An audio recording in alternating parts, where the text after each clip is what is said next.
4018, an act protecting assault survivors. I have Anne Marie Halbin, person.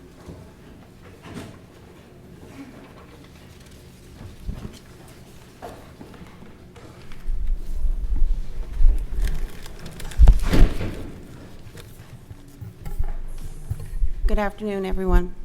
My name is Anne Marie Halbin.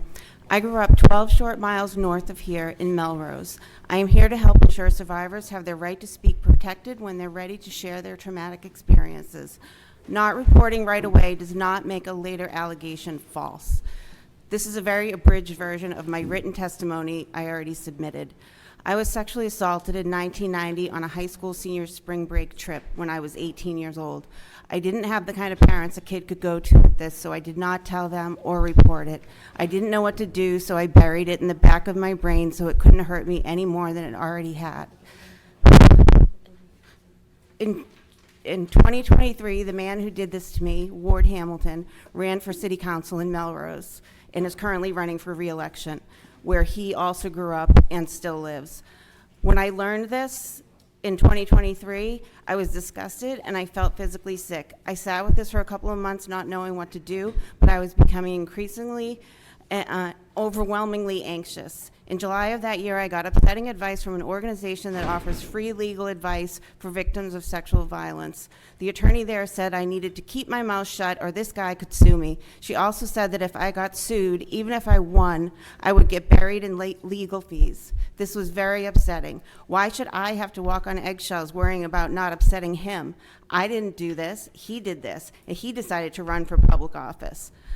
I ended up hiring an attorney in Boston for advice, not for litigation, because this happened so long ago.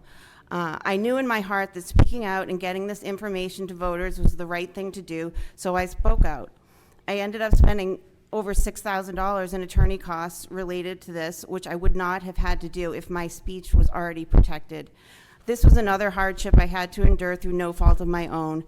After speaking out, I was attacked by him and his townie friends. This city council member and his enablers, including another Melrose city council member, have tried to scare and silence me and others multiple times with threats of defamation.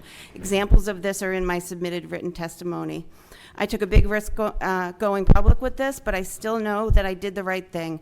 Defamation laws must be reformed to stop those who harm from using defamation lawsuits and threats of defamation to retaliate, intimidate, and silence survivors who speak the truth. Perpetrators rely on the silence of their victims, and silence perpetuates violence. My daughter is headed to Boston University this fall. I'm so excited for her, but sending her to college also makes me feel nervous because of my experience.